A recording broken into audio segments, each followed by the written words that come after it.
Welcome to the DPD Podcast, episode 2, 3? We never released episode 2, so... We didn't release episode 2. Technically... Episode 2.5. Episode season 1.5. That's what this episode is. It's a DPS tradition to just add 0.5 onto things when we run out of ideas, so... To make it just pointlessly confusing. I still don't know. You guys are going to love the episode where we all speak in like feudal Chinese accents. It's going to be great. We're going to learn Mandarin just for it. We'll bring Shoto in as a guest for the episode. And just he can teach us. It'll just be racist for the whole thing. We'll just bully him. Just add unbridled racism for like 90 minutes. Can we just like do like a horrible, I mean, he's transphobic. He has a coming. Horrible, aggressive Chinese accent. Oh God. You know, they say we're like 6 links away from every other human being. Do you think we could get like Xi Jinping on the podcast? Like we work out some way we're connected. Oh, I know how I'm connected to Xi Jinping. Actually, how? Oh, how? Okay. So maybe not Xi Jinping. I don't know. At least Dang. My 4th grade teacher's husband was on the city council for my town, and at one point they had either Bill Clinton or Gerald R. Ford, one of the two, over for dinner, and you know, because of that puts me like only a few degrees from everyone Bill Clinton has ever met. That's true, yeah. It was Bill Clinton. No, I'm not closer. I'm linked by like local Liberal MP who my family is friends with, and then from that to ScoMo, and then from there to most world leaders.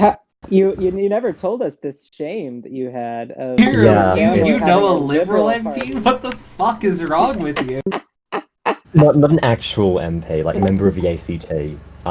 Former opposition leader of the ACT, actually. What is the ACT? I don't know what that is. Okay, so in Australia we have a few states.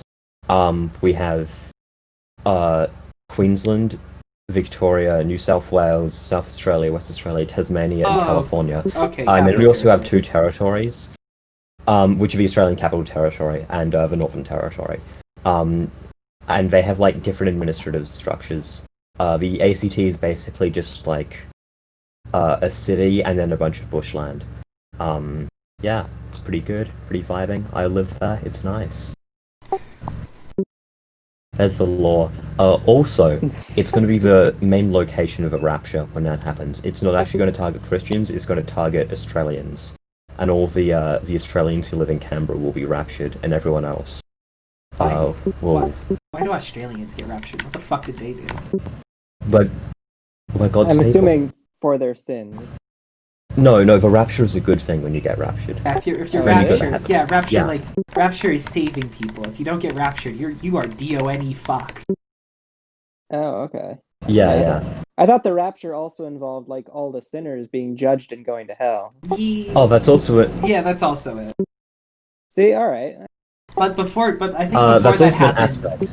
Oh god, Christianity's just fucking confusing. Like, it's just confusing. It's dumb. It's confusing. I don't like it.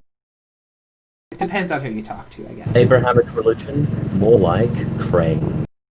Yeah, pretty cringe, if you ask me.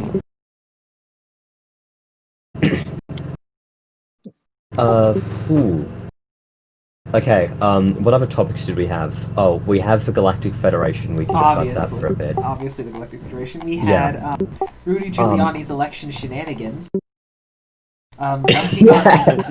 Which one? I mean, God, we've got a long, broad topic. Dunking on the... No, did you see Sidney Powell in, like, SS uniform? I need to post it. Hold on. I didn't see the SS uniform. This press conference she did. There's this press conference she did where she was dressed in, like, full fucking SS uniform. It was interesting. Hold on, I have to find the image. Who? Sidney Powell. Okay, hold on. I'll explain this, because it's a complicated story. Fucking Sidney Powell. So Trump had a campaign team. I don't want to think about that one, Pulse. Never mind. Trump had a campaign team, and this campaign team had like how would I put this? You know, a legal team that was just full of infighting, just absolutely full of fucking infighting, just absolute chaos. And Sidney Powell was on one of them for a little bit, but she was a fucking QAnon wacko, and she was just like too fucking crazy for the Donald Trump legal team. They kicked her off. I did not know that. Yeah, image posted. Now. Oh my god. Yeah. who are listening along, there appears to be a picture of Sidney Powell in what is that? I mean, It's some kind of. it's not. It's not. I was Nazi exaggerating when I uniform. said it was SS uniform. It seems It's to be some like kind a of, really low military effort getup. cosplay of a black shirt. Kind of cringe, Yeah, actually. It's an interesting one. If you're gonna go through all the effort to LARP as a fascist, like, at least put some goddamn effort into it. I mean, seriously. It's not like she doesn't have any fucking fascists near her to like get the ideas from. I mean, seriously, she's got like Who could it be? she's more access to fascists than nearly anyone else on this planet, and she still comes dressed out. She chooses to come out dressing like a bad one. Put more effort in. Also, I'd like to point out the facial expression of the guy in the background. Like, there's something about it that, I don't know, I think it connects to all of us on a spiritual level. Why did I have to be the only minority here? Yeah, just his blank stare directly into the back of her head, presumably where he sees like a spider creature that's controlling her or something. Yeah, that's we'll have to post this image once the episode goes up, otherwise everyone will be missing out. No, I don't feel like we should post it. I feel like I feel like that adds to it. No one knows what. Okay, sure. I'll let them use their imagination. Let's hope Yeah. that Thotsky's description skills are good enough, and I think they are. Of All right, in course. any case. Now, so you guys wanted to talk about the Galactic Federation, right? So let's get Yeah. to that. So I think it's Israel, pretty. United States. Israel. I think it's pretty poggers that not only does the Galactic Federation, if this is all true, and it's not, but if it was, that implies that the What are you talking about? that Where's the implies evidence that that, this is not true? where is the evidence that it is true? It's an 80-year-old man ranting about aliens. No, Listen, no, listen. Some Twitter user said that this guy was respected, and I'm sure that counts for 0.1 of something. That does. No, that does make It sense. doesn't. It does. No. Here's a fucking thing, though. You don't understand, Walker. I'm a liberal. If This Twitter guy tells actually me had, something, I like- have to agree. Yeah, of course, that's how it works. No, but like, this guy actually, here's a weird bit about it. He actually is like somewhat well known and has received like awards and academic praise before. And this makes me wonder, what happened to this guy that he decided, I know, I'm throwing away all of my credibility forever to make up some weird lie about aliens existing and being in contact with the United States and Israel in particular, and no other countries. Like, what happened? Well, no, I mean, it I makes get sense. he's old, but It makes sense. Listen, right? It's very simple. It's very simple. This Galactic Federation confirms absolute Chad Fukuyama's theory about the end of history, meaning that liberal democracy course. really is where society peaks. Like, it doesn't get any better than this, gamers. It's not, it doesn't get any better than this. It makes sense for the aliens to contract the two most based countries, Israel and the United States, in an effort to find like-minded nations among, the Earthlings. And the even more exciting part is they don't recognize Palestine as an independent country. And, if the aliens say you aren't a country, then you're not a country. They're aliens. What the fuck are you gonna do about it? So, why the fuck would I respect the opinions of some fucking Xenos? Like, admittedly, it serves my nationalism, which I'm okay with. But, I mean, as a general rule, they're fucking aliens. No one they're should smarter listen. than you are. so You don't know Walker that. basing his opinions off of Discord plays Stellaris aside, I would also like to highlight something. So I would like to point out that the United States and Israel are the only two countries that American evangelicals give a shit about, because they believe that Israel is important for the rapture, because all the Jews have to be sacrificed or something, and they believe that I think I think it's converted, but anyway. Get in the fucking van, Walker. Get in the van.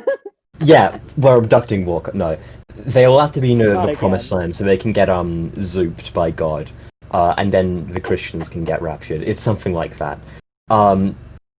So I would think like maybe this was some kind of thing for Christian evangelicals, especially because a lot of the evangelicals looked at this and like started going wild, and like similar conspiracy theorists. Like maybe that was somewhat intended, but I'm not sure. How do you square away evangelical Christianity with a firm belief in a galactic federation of aliens? That's true. I mean, what do you mean? No, there's that one person who was like, necessarily "This is what we're going to do to hide the rapture," they're gonna fake an alien. No, hold on. If they're gonna like say that when everyone gets raptured, it was the aliens doing it, and this is somehow related to the globalist conspiracy to make evangelical Christianity look silly. And then there are other like New Age people who are like, bro, this is so true, bro. Bro, that's mad. Bro, I did DMT once, and like, bro, and like, bro, it's like all connected, bro. You ever tried DMT? Hold on, I need to get the Jerusalem Post article. Here we go. What's his name? Jerry, put that on screen. What's the name?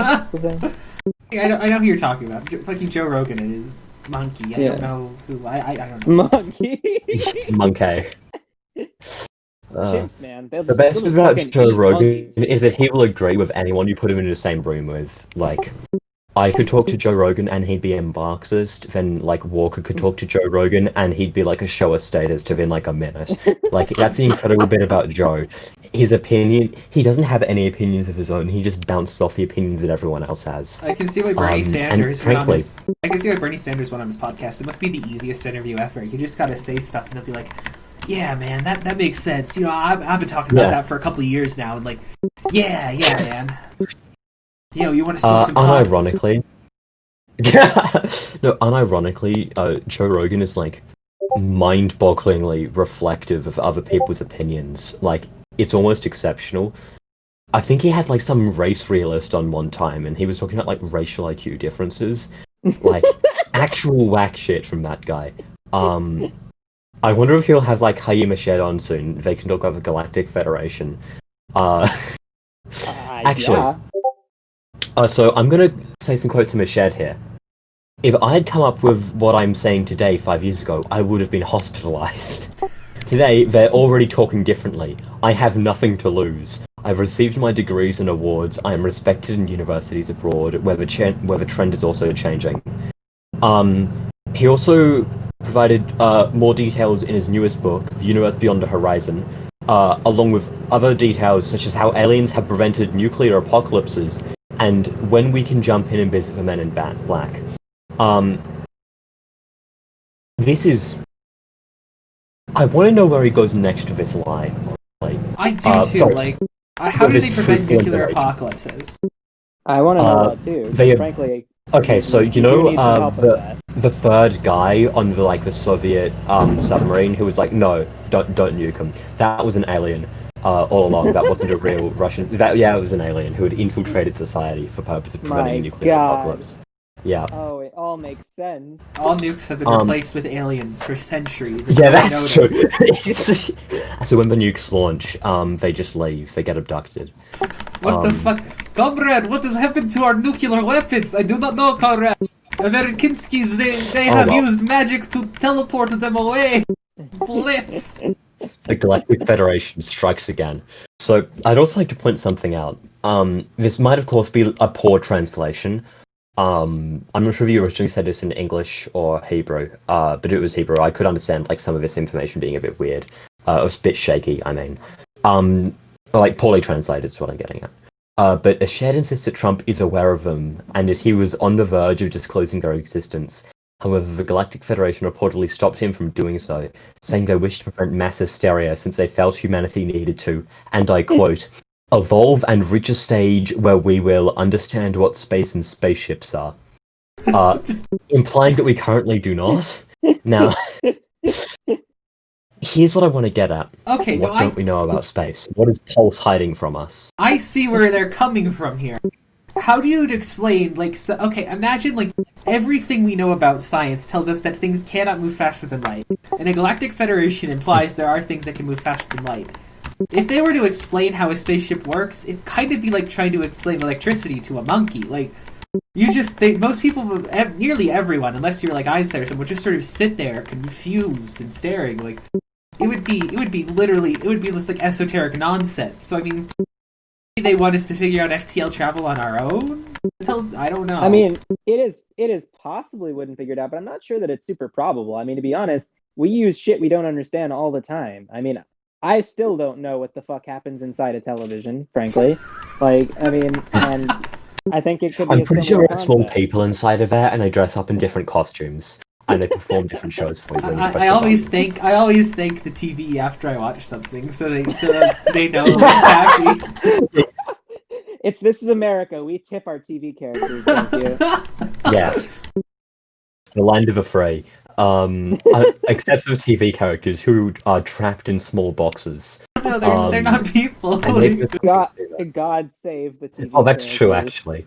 Pray for Wait, do you them. think the TV characters are like Galactic Federation aliens who have been sent to our Earth to like operate our TVs?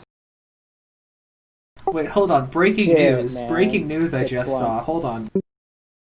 Oh? 40 states are going to file an antitrust lawsuit against Facebook on Wednesday. Oh, fucking base. Nice. Yeah, that's poggers. I rate this Kind of a firm PogChamp out of 10.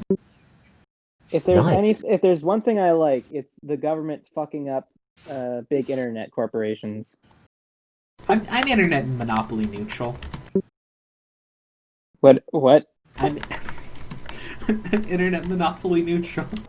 Can you translate this to us non-liberals? Oh, it's quite simple. So you know how I'm gender neutral, Walker? It's a bit like that, but instead of gender, it's with internet monopolies. I just, like, I don't have much... I guess it depends on the corporation, honestly. It depends...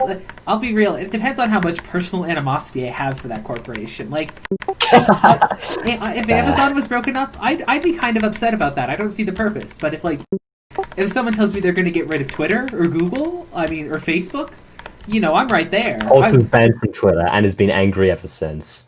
Okay, I've never listen. been banned from Twitter. The social media companies are unique in that they have shifted our entire fucking political sphere to a horrible place. So they all need to be censored and possibly nationalized. So getting them at least, having sued by companies or sued by states is a great first step. My actual Why are there two unironic... F keys on the keyboard? My actual unironic... Why are there two F keys on the keyboard? liberalism. My actual unironic opinion on on tech companies is I don't like the model of capital where they just buy competitors rather than competing.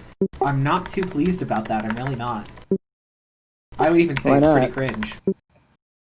It doesn't lead to an effective market. I guess that's probably true, but that seems like just something that every company wants to do at the end is to buy their competitors, and like once they do, that signifies that they've won, so to speak. Sort of. That's illegal, though. You aren't allowed to have a monopoly. Like, Well, Microsoft pumps money into Apple so that Apple wouldn't go away. Like, Oh, yeah, that's interesting. Yeah, true. that's the thing. All right, here's the other thing.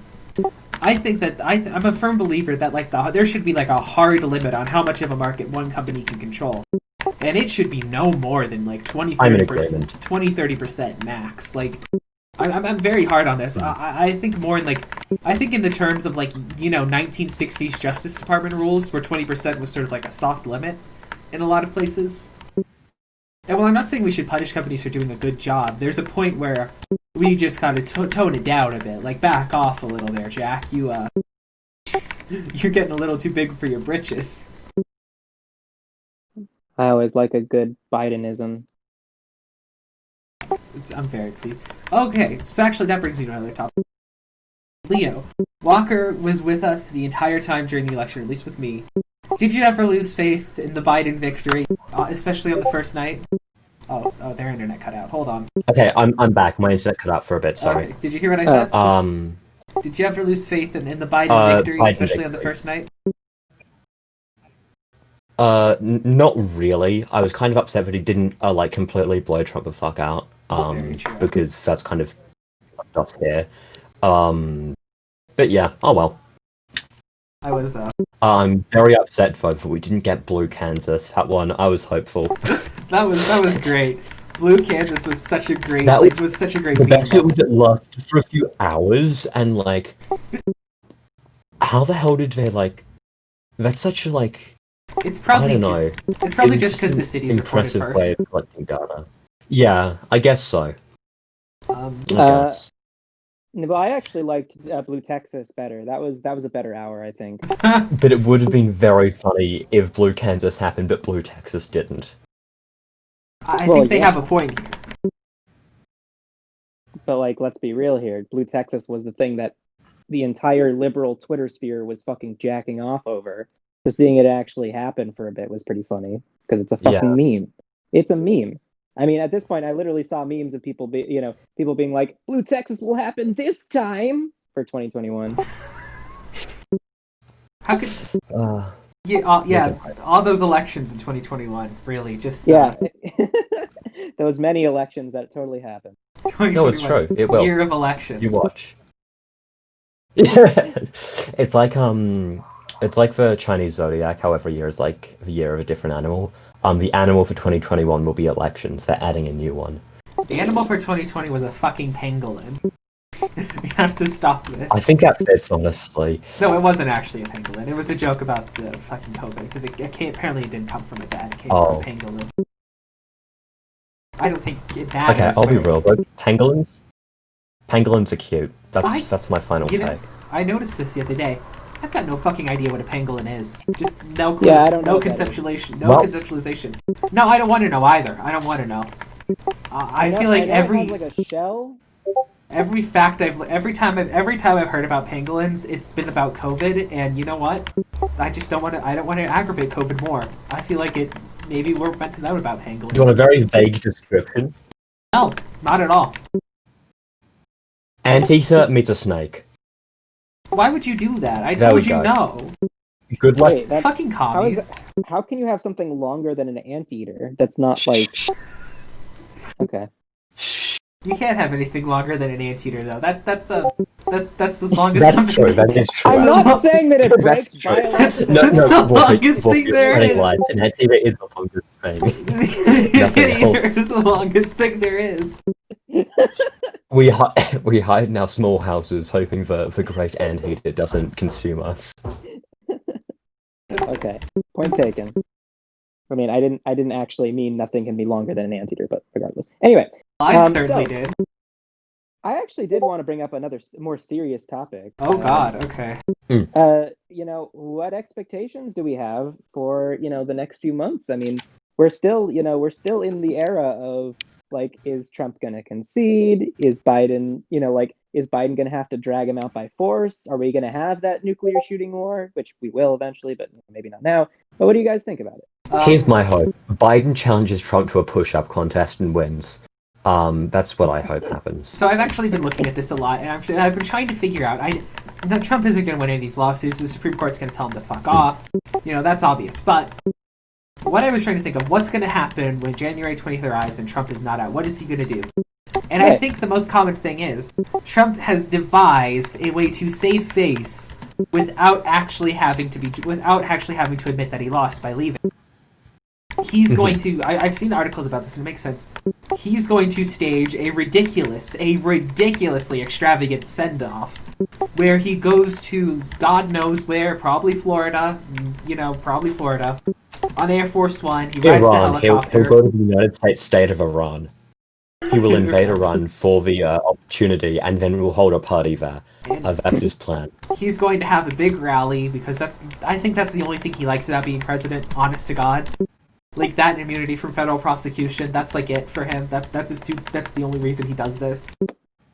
Yeah, the immunity from federal prosecution is pretty base in terms of, like, for him. Here's the thing though. Here's the thing that's on my mind.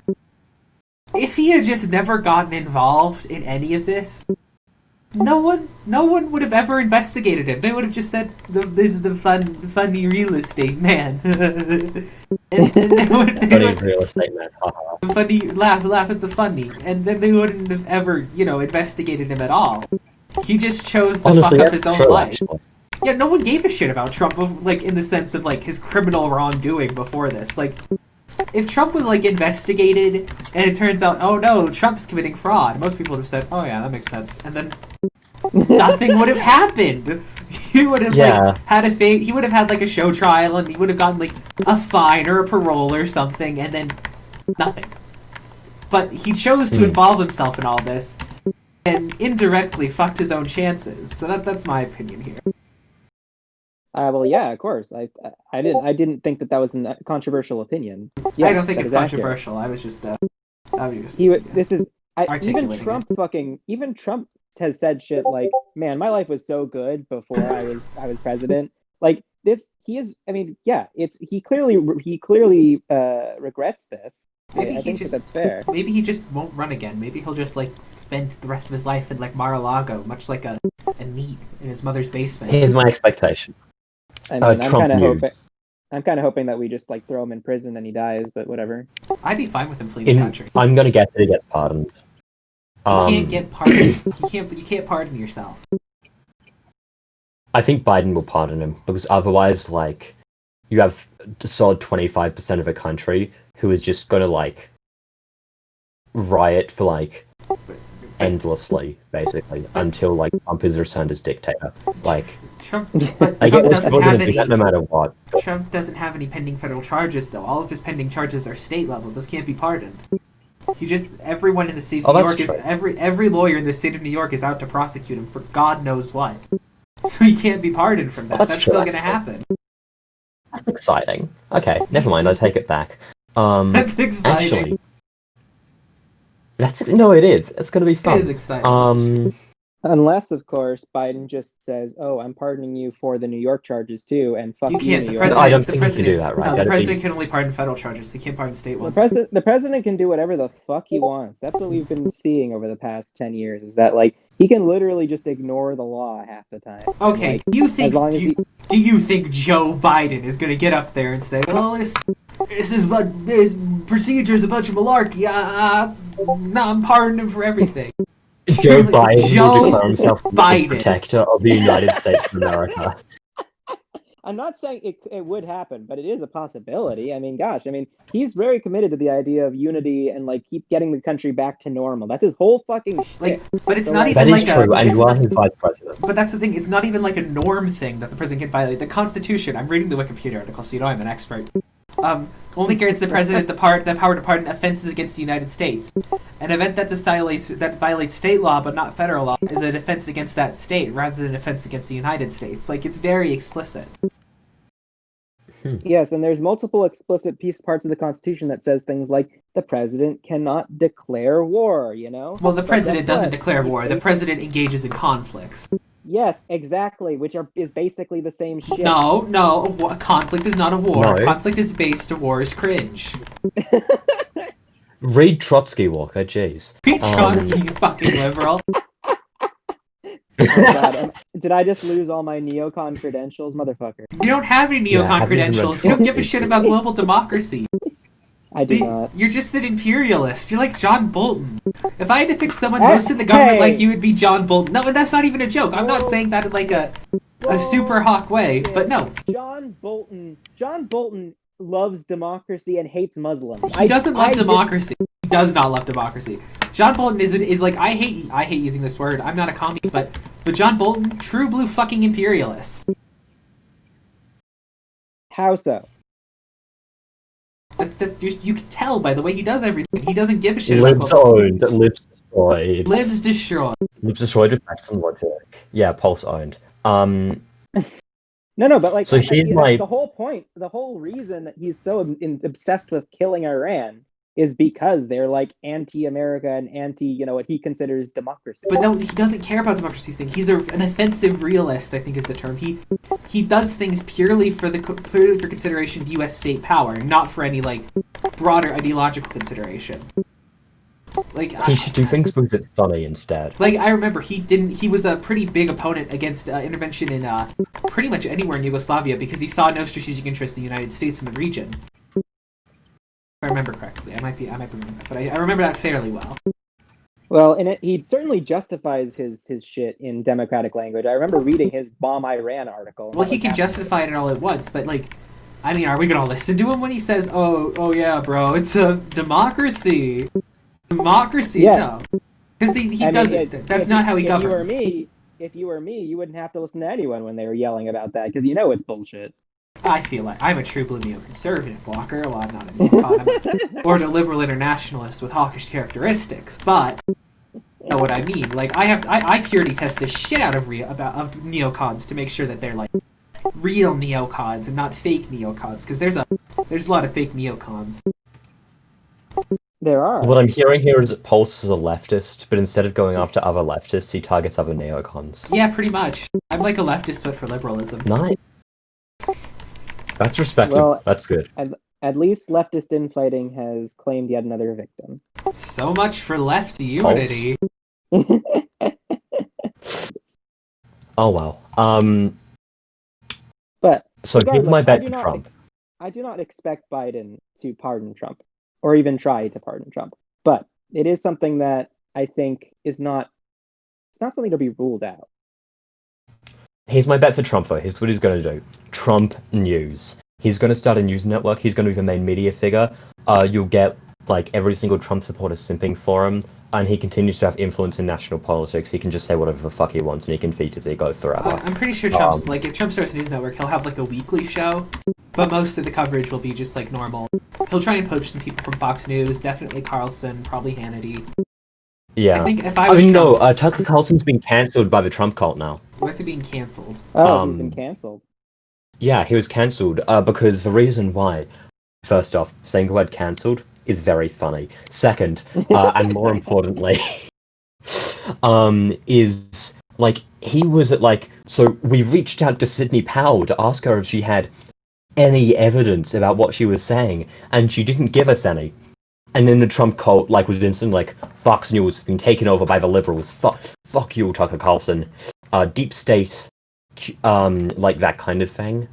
He's out. He's not in anymore. So you're saying that Tucker Carlson called the evidence of the like vote fraud thing into question, and so he asked for evidence and then said like on his show, we asked for evidence and we didn't get any, and then he kept asking for some evidence to present and offered to give her like the entire week to talk about this.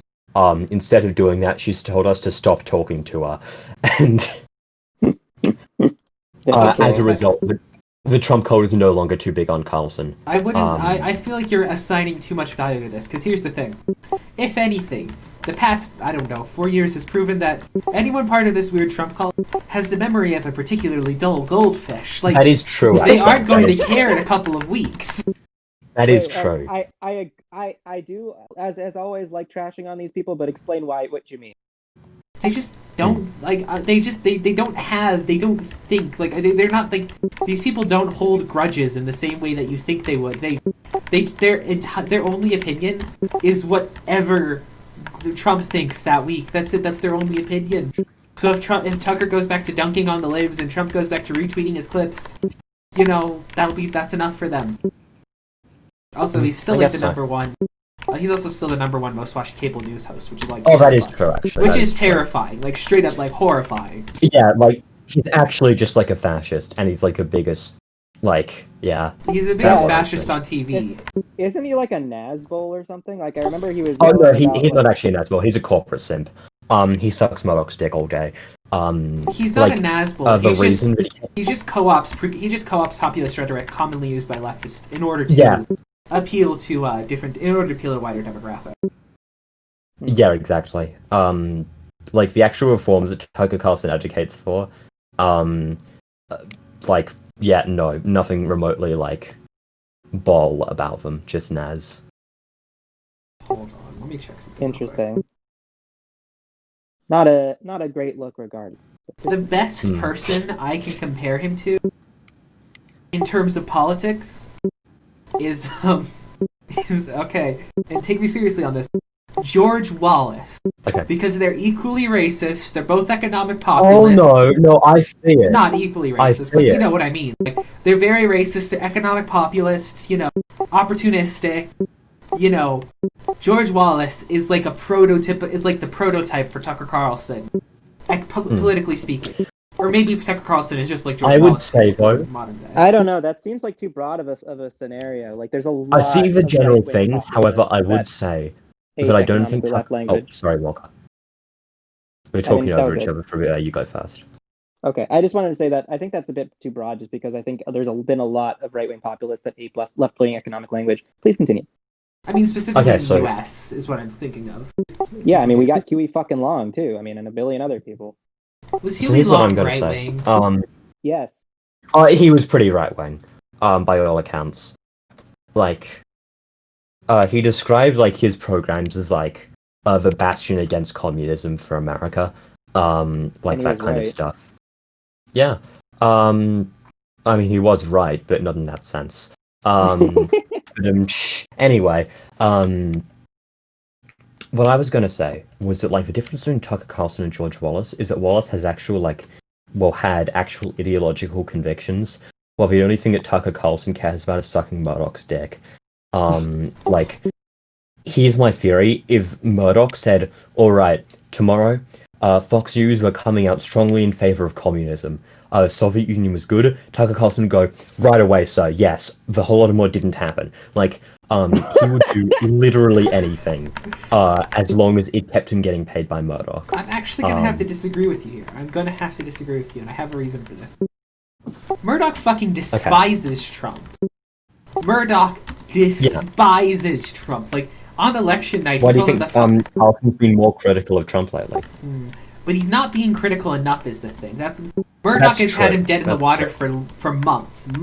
He's had him dead in the water. Mm. And his entire network hasn't shifted his policy at all. I think, well, I can't speak to the level of control Murdoch has over publication in Anglosphere countries, but I can say that on a personal level, he does not have that much control in the United States. That is, it is very much, Fox News as a network is very much guided by its late night personalities, much more so than its boardroom a lot of the time. Because think about this, people who, like, most of Fox's boardroom is made up of people who just fucking hate Donald Trump. Like, Paul Ryan, I think, is the board of director for Fox News at this point.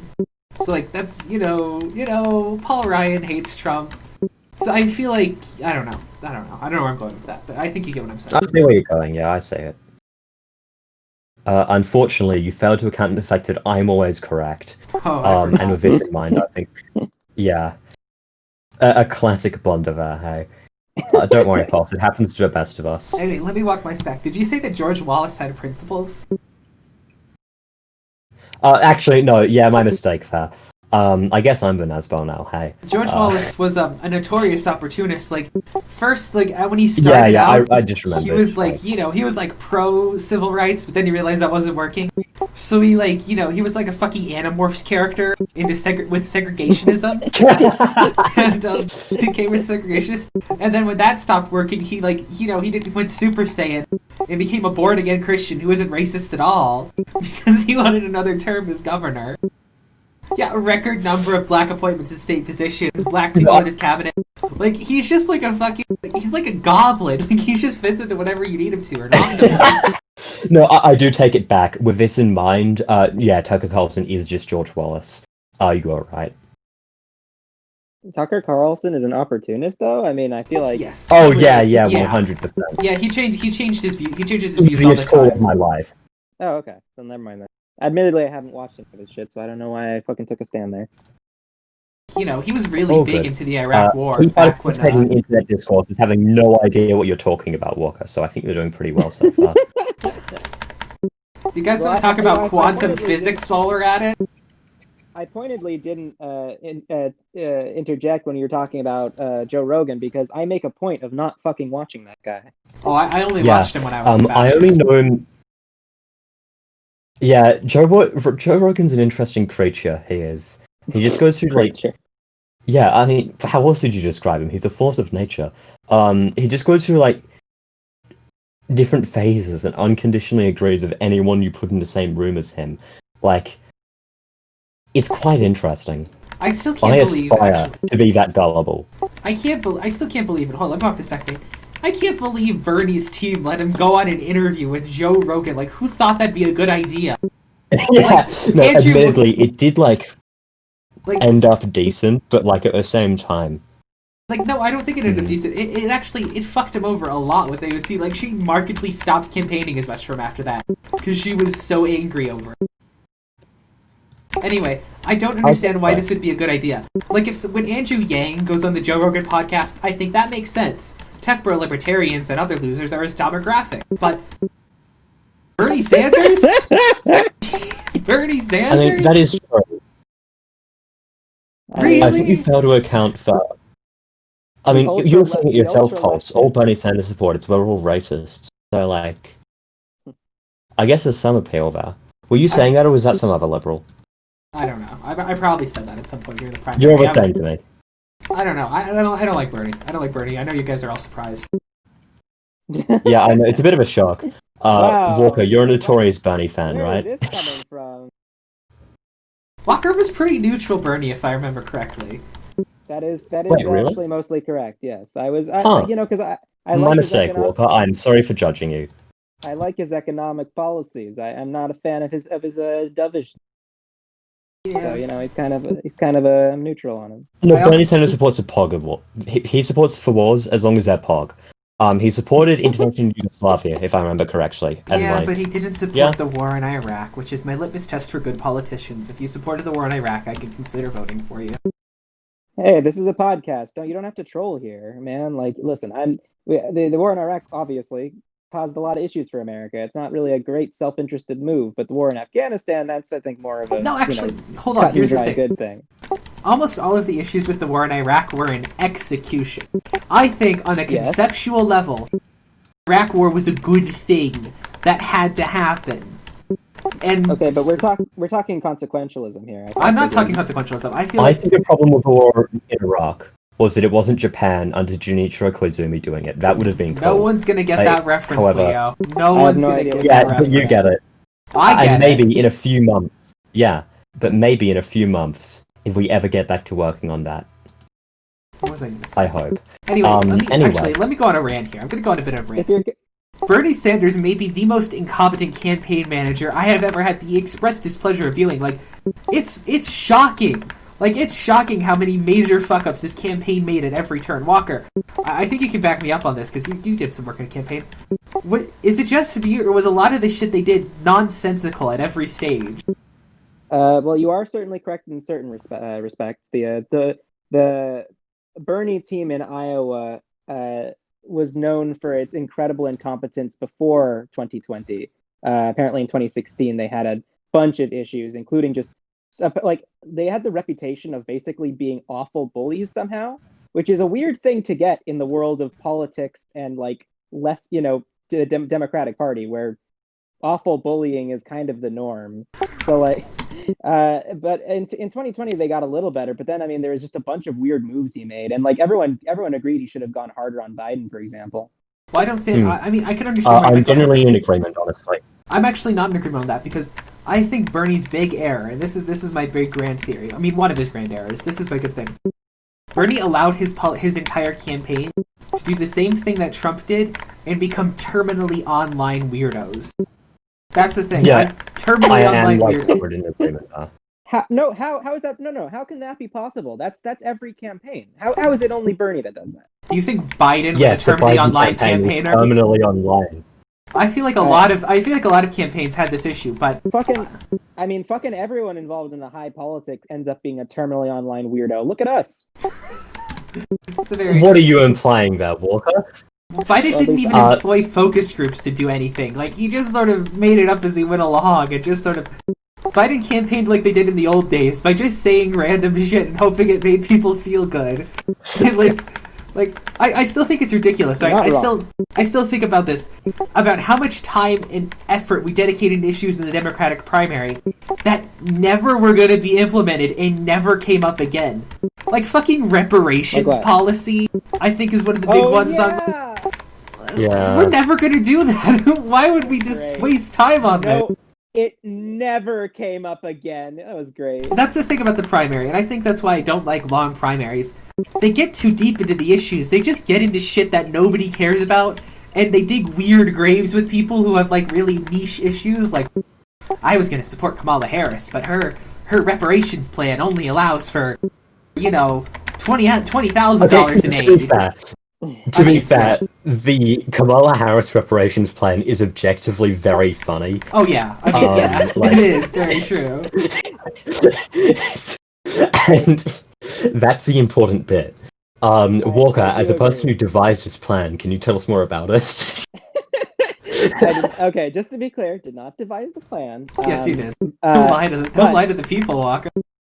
Yeah. I gotta stand up for myself there on that one.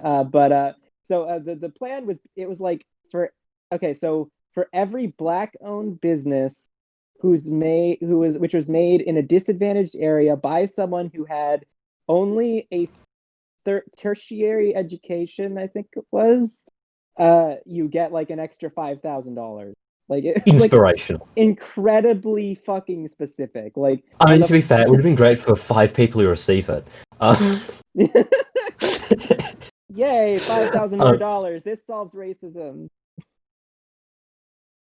But like, as much as I do like to joke, I'm actually like fairly in agreement with all of you on like how the Bernie Sanders campaign fucked up. I think they could have done way better with like what they had and like the pretty large supporter base. There was an interesting article in Jacobin actually, and I know what Pulse thinks about Jacobin. Oh, Jesus Christ. No, but it was from the perspective of someone who worked at who actually worked in a Bernie Sanders campaign, and was them talking about all the issues. Someone from Bernie Sanders camp. But they were talking about all the issues the campaign had and how it could have been organized better. And it was actually pretty interesting. I can tell you the one issue the campaign had right now.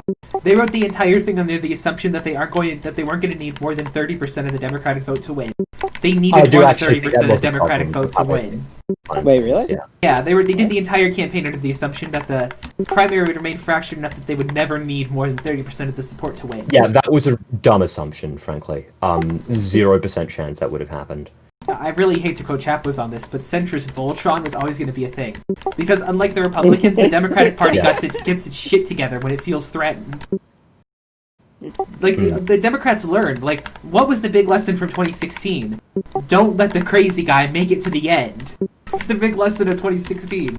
So obviously the Democrats are not going to let the crazy guy make it to the end. Well, admittedly, how is that the lesson when Trump sort of forced his way to the end?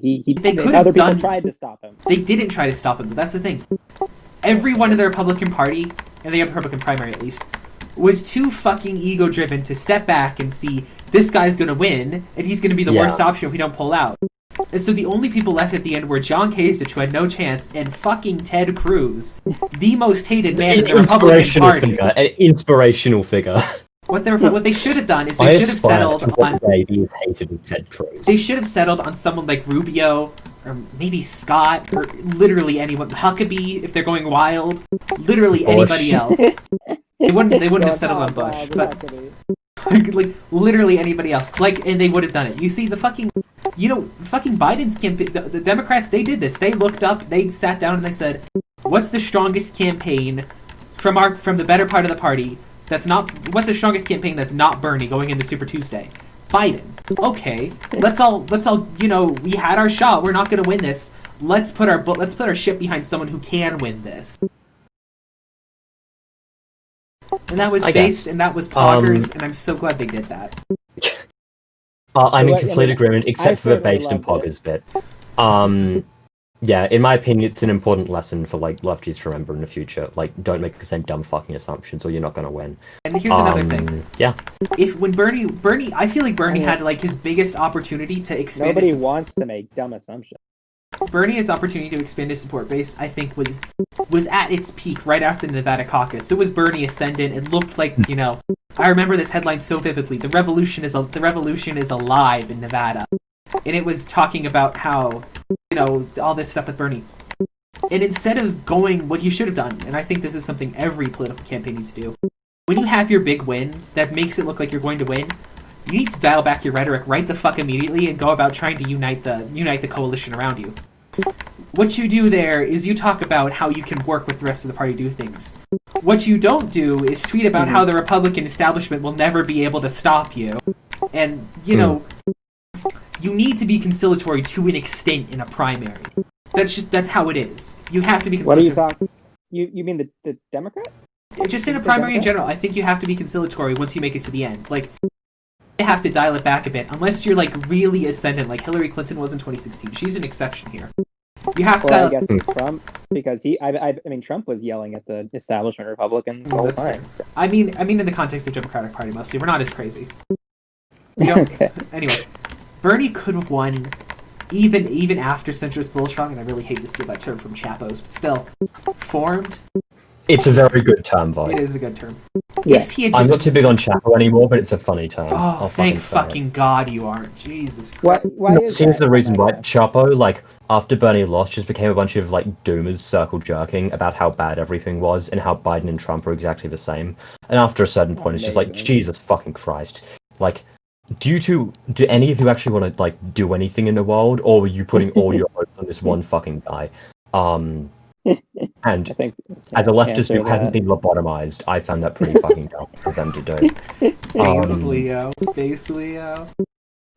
Actually, I was waiting to get your take on this. What's your take on the Bad Faith podcast? Okay, so, you know the fucking episode where they got, Noam Chomsky on? Yeah. And then Virgil Texas afterwards made a tweet, like, we obliterated Chomsky in this debate. It's like the joke in the Destiny fan base, like, Destiny got owned in this debate. It's that, but unironic.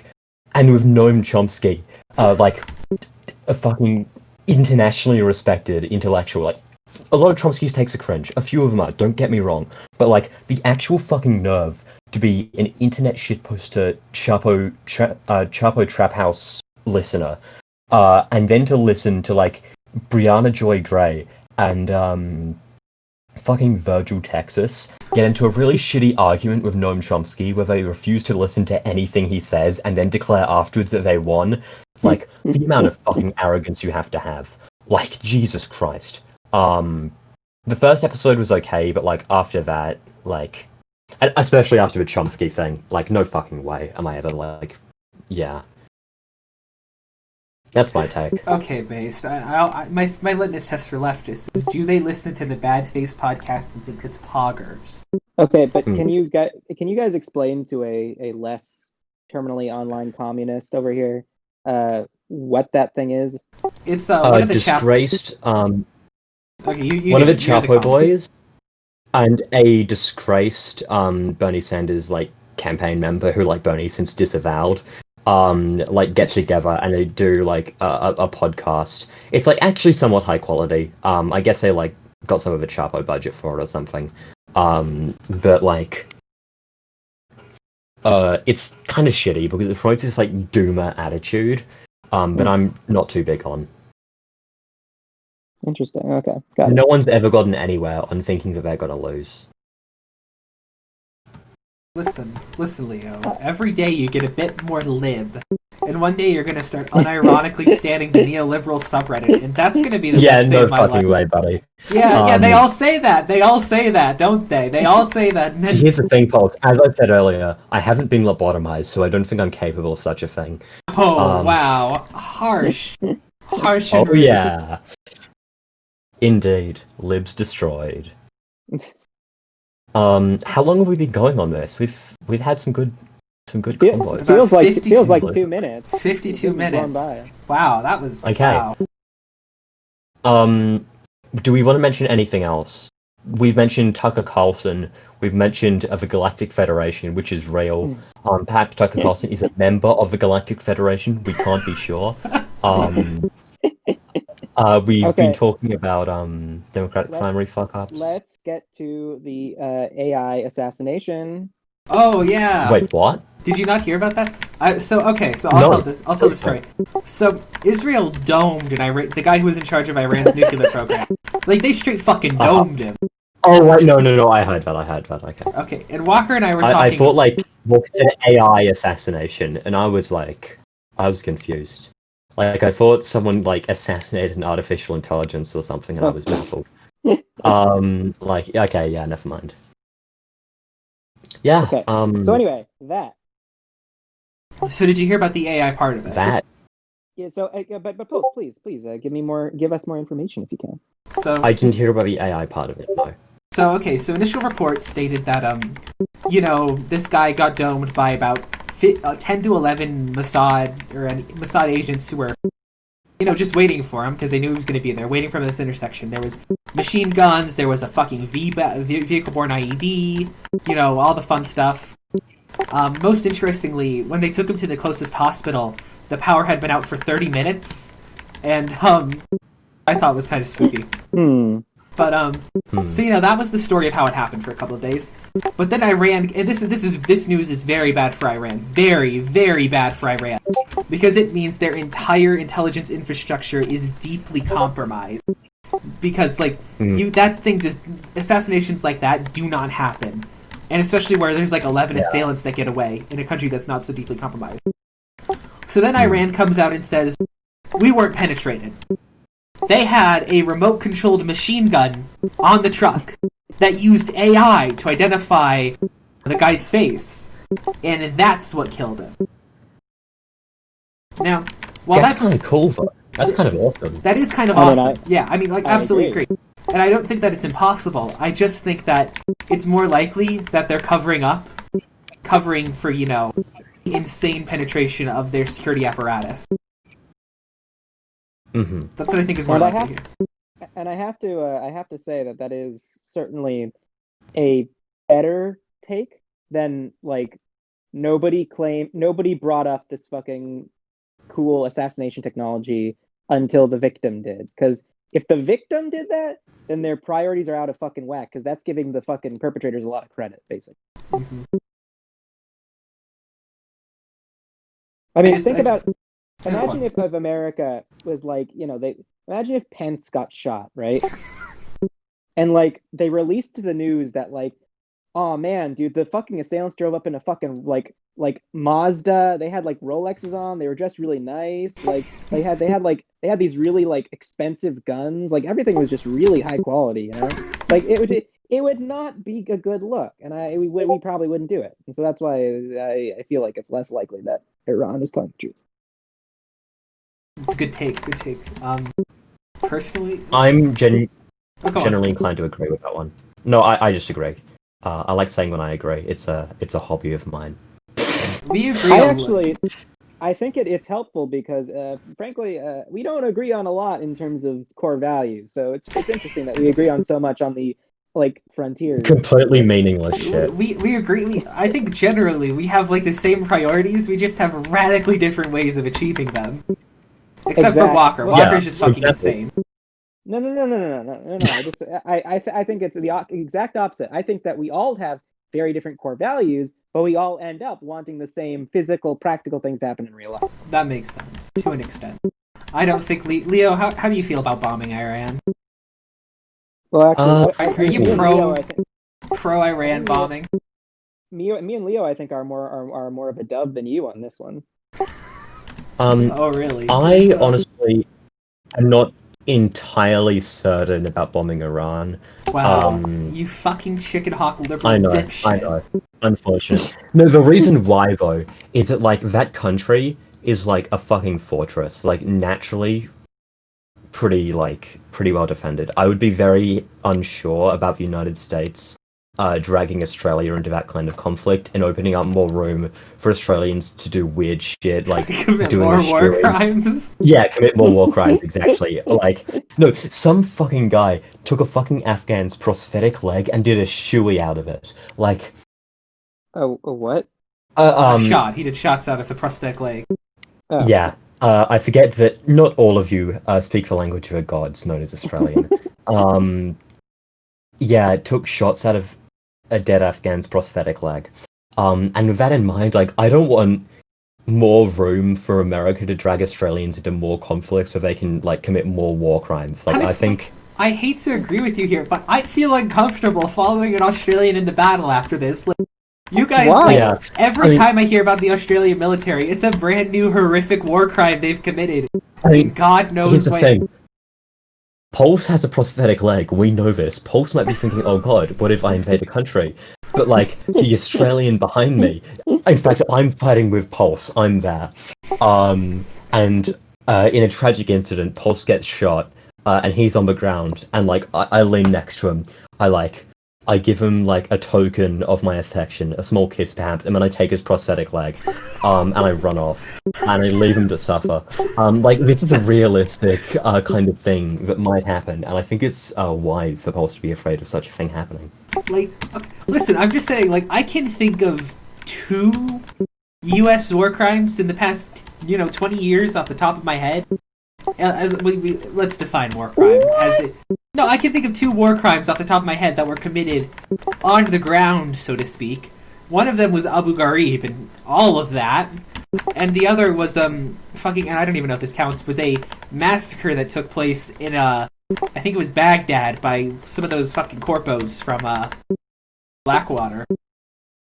And but generally the U.S., weird as it is, Oh yeah, I heard of tends to be pretty light on the war crime front, with the exception of one or 2 isolated incidents. Fucking bullshit are you smoking? I'm not smoking bullshit.